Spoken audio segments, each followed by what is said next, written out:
কবুতরের নতুন ঘরের কাজ শেষ হলো, চলুন দেখিনি আমরা কিভাবে এই ঘরটি তৈরি করলাম এবং আমাদের অভিজ্ঞতা কেমন ছিল। আমরা কয়েকদিন আগে রাজমিস্ত্রি দ্বারা চারপাশে ইটের গাঁথুনি দিয়ে ভিত্তি করে রেখেছিলাম এবং 4টি পিলার স্থাপন করে রেখেছিলাম। আমাদের আগের কবুতর ঘরটি ছোট থাকার কারণে নতুন করে এই ঘরটি বড় আকারে তৈরি করেছিলাম। রমজান মাসে তীব্র গরম এবং রোদের মধ্যে আমরা কাজটি করি, কিন্তু আমাদের মধ্যে কোনো উৎসাহের কমতি ছিল না। প্রথম দিন সকালবেলা আমরা কবুতরের ঘরের ফ্রেমের তৈরির কাজ করলাম এবং চারপাশে কাঠ দিয়ে সুন্দর করে একটা ফ্রেম দাঁড় করালাম এবং মিস্ত্রি খুব সুন্দর করে চারিদিকে ফ্রেম করলো এবং আমরা কাজটা সুন্দর করে দাঁড়িয়ে দাঁড়িয়ে উপভোগ করলাম। এছাড়াও আমি মিস্ত্রির সঙ্গে কাজ করতেছিলাম এবং মিস্ত্রিকে দেখিয়ে দিচ্ছিলাম কোনটা কিভাবে কি করলে ভালো হয়, এবং মিস্ত্রি সেই অনুযায়ী ম্যাপ দিয়ে দিয়ে সুন্দর করে কাজটা করলো। এবং যে কাঠগুলো হচ্ছে অতিরিক্ত ছিল ওই কাঠগুলো তিনি খুব সুন্দর করে কাট কেটে ফেললো যাতে দেখতে চারিদিকে সুন্দর দেখা যায়। এছাড়াও আরো অনেকগুলো ছিল, সবগুলো উনি একটা একটা করে কাটলো। এছাড়া হচ্ছে মিস্ত্রির পরামর্শ অনুযায়ী আমরা রাতের বেলা পিলারের কাঠগুলা শক্ত হওয়ার জন্য কংক্রিট বালি সিমেন্ট দিয়ে ঢালাই দেওয়ার কাজটা করি, যাতে হচ্ছে সকাল হইতে হইতে শক্ত হয়ে যায়। ওই কারণে আমরা সকলে মিলে কাজটা খুব আগ্রহের সঙ্গে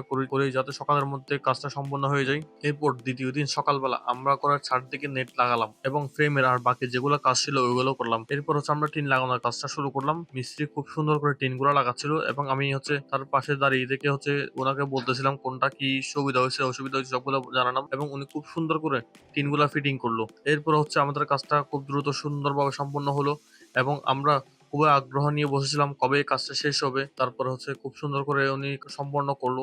এই কাজটি সুন্দরভাবে সম্পাদন করার জন্য আমার সাথে ছিল একজন অভিজ্ঞ মিস্ত্রি এবং হচ্ছে সাহায্যকারী হিসাবে আমি ছিলাম এবং আমার ছোট ভাই ছিল। আমাদের সবার জন্য এটি একটি বিশেষ মুহূর্ত ছিল।